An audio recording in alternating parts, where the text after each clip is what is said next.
اللي هيجربها مش هيشتريها من بره تاني.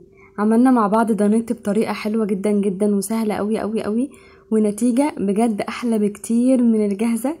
بصوا شكله حلو قوي ازاي، كمان قوامه حلو جدا ولونه حلو قوي.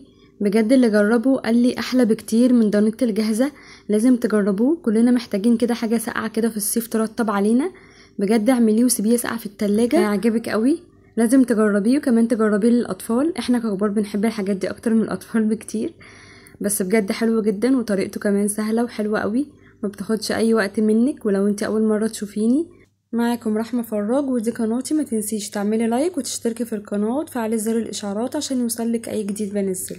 بصوا القوام بتاعه حلو قوي ازاي، ولونه كمان حلو جدا. ريحته كانت قلب البيت بصراحة، ولما سقع كان طعمه حاجة تاني خالص. يلا سريعا نشوف الطريقة والمقادير عاملة ازاي. اول حاجة معايا صفار بيضتين. صفار البيض هنا بيديه غناوة حلوة قوي قوي. ومعايا نص معلقة من الفانيليا السايلة، وكمان 3 معالق كبار من السكر. هنقلب تقليبة بسيطة كده، وهنزل عليه بمعلقتين كبار من النشا، معلقتين كبار ممسوحين من النشا،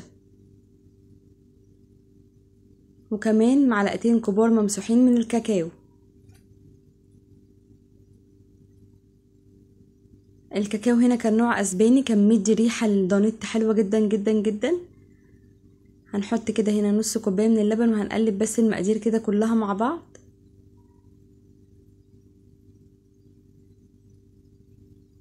وبعدين هبدأ احط كوباية ونص تاني من اللبن، يعني الدانيت كله معايا كوبايتين من اللبن، وعليهم 3 معالق كبار من السكر، ومعلقتين من الكاكاو، ومعلقتين من النشا، و2 صفار بيض وفانيليا. وهنحط المقادير دي كلها مع بعض زي ما شفنا، وهنقلبهم كده زي ما احنا شايفين في الحلة اللي احنا هنشتغل فيها على طول على النار. هنرفع المقادير دي كلها كده على النار، هنقلبها كويس قوي. ومعايا مكعبين من الشوكولاتة ومكعبين من الزبدة. الزبدة هنا بتديها لمعة حلوة قوي للدانيت، والشوكولاتة كمان بتدي طعم حلو جدا. مش هنشيل ايدينا من الحلة، هنفضل طول ما هي موجودة على النار بنقلب فيها عشان ما يعملش مني كلاكيع، لحد لما القوام بتاعه يبتدي يتقل بالشكل ده. بصوا ابتدى لونه يغير معايا، وكمان هيبتدي القوام بتاعه يتقل معايا. ريحته كانت حلوة قوي وهو على النار، وسر الريحة دي هي الكاكاو الاسباني، عشان كده بأكد لازم نجيب كاكاو نوع اسباني. هنفضل نقلب فيه كده لحد لما يظهر معانا الفقاقيع اللي احنا شفناها دي، والقوام بتاعه تقل كده زي ما احنا عايزين.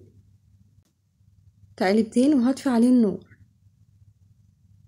وده شكله بعد ما سبته كمان يبرد معايا. وسر الكلاكيع اللي فيه دي ان هو بيعمل قشرة بعد ما بيهدى، فلازم يعمل معايا كده. بصوا هنا كمان لونه اغمق، الكاميرا ظاهراه لونه غامق لكن هو لونه افتح من كده. ببدأ بقى عشان يديني القوام الكريمي اللي انا عايزاه زي الجاهز اللي بره، بضربه في الكبة. لو مفيش كبة ممكن تضربيه في الخلاط بالشكل ده.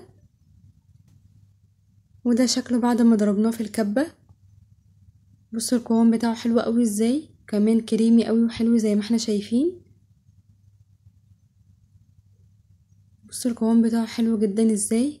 بصوا لونه حلو قوي كمان، وريحته بجد كانت حلوة قوي. لازم تجربوه، سهل وسريع ما بياخدش اي وقت. بصوا القوام بتاعه زي الجاهز بالظبط. كمان لما بيسقع بيبقى حلو جدا جدا وطعمه احلى بكتير. بصوا القوام بتاعه كريمي ازاي. انا كان عندي علبة دانيت الجاهزة طلعت عشان اقارن ما بينهم. بجد اللي انا عاملاه طعمه احلى بكتير، لما تجربوا هتعرفوا. طعمه حلو جدا وريحته حلوة قوي. ده شكل القوام وانا لسه ما دخلتوش التلاجة. كمان لما بيدخل التلاجة بيبقى قوامه حلو جدا وطعمه كمان بيبقى حلو قوي. لو كملتي الفيديو للاخر والفيديو عجبك، ما تنسيش تعملي لايك وتشتركي في القناة وتفعلي زر الاشعارات عشان يوصلك اي جديد بنزله.